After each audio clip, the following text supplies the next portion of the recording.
think it's got quite a bit of validity. Senator Rosen. Thank you, Mr. Chairman, and Ranking Member Reed for holding this hearing.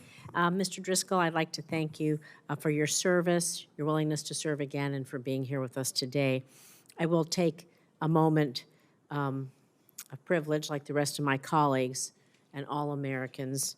Today, our heart is broken by the events at DCA last night, and I just want to offer my deepest condolences to the families, to the fellow soldiers, to all of those who were lost. And I want to thank our first responders for their immediate action, running to the scene in the dark of night, in the iciest of waters, to try to save lives. Thank you. Now I'm going to turn to my home state of Nevada and talk a little bit about Hawthorne Army Depot. So, Mr. Driscoll, Nevada's Hawthorne Army Depot is the world's largest ammunition depot and demilitarization facility. The depot stores and demilitarized munitions and ensures that munitions readiness for all of DoD. Despite its size and crucial role that Hawthorne plays, again, the only one in the country, it is in need of continued infrastructure upgrades. Investing more in our munitions depots has only become more important in light of our need to ramp up munitions productions, both to arm Ukraine against Russian aggression and backfill our own stockpiles, for just a few examples. So in recent years, Army's posture hearings, the Secretary and Chief of Staff of the Army made commitments to me to consider new investments in Hawthorne, and I'm happy that the Army is doing so.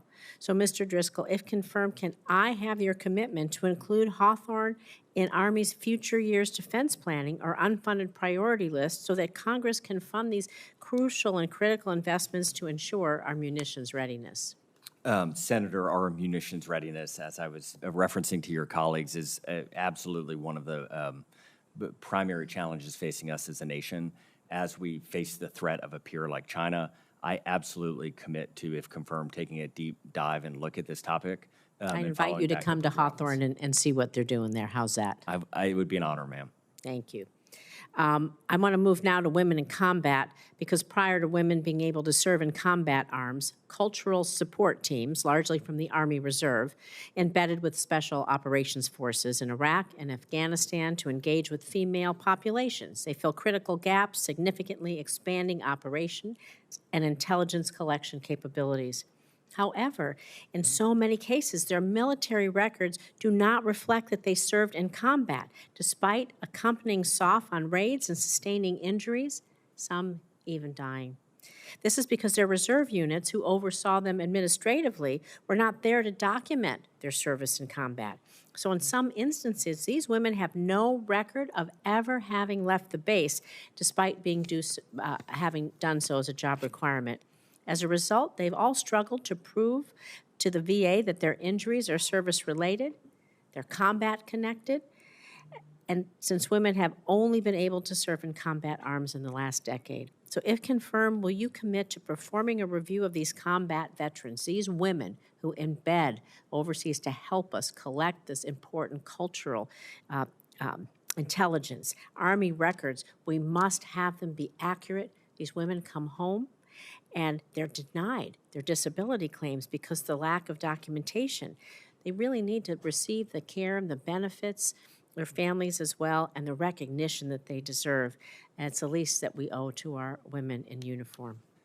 Senator, we have a sacred duty to care for our soldiers. And from my experience deploying, some of the most competent, heroic people I deployed with were women. They served incredibly important jobs with bomb-sniffing dogs, searching out IEDs. They were right beside us every step of the way. And so I absolutely commit to working with your office to make sure that that population is not forgotten and gets the care and respect that they deserve. Thank you. I'm proud to serve with some women who showed their valor in times of need as well. I just have another moment, so we'll submit this for the record, but it's about cyber workforce development. It's been touched on here, the FY24 NDAA, and did include my bipartisan legislation authorizing the Army to create a civilian cybersecurity reserve to provide cybercom with qualified civilian personnel for surge capacity in times of need to ensure the U.S. government has the cyber talent needed to respond to malicious activities, secure DoD's informations and systems. We're all trying so many ways to really build up that force. I will take the answer off the record, but I'd like to speak with you about the implementation of the Civilian Cyber Reserve Corps and have your commitment to see this through, as we know cyber attacks are on the rise. If confirmed, it would be an honor to speak about that, Senator. Thank you. Thank you, Senator Rosen.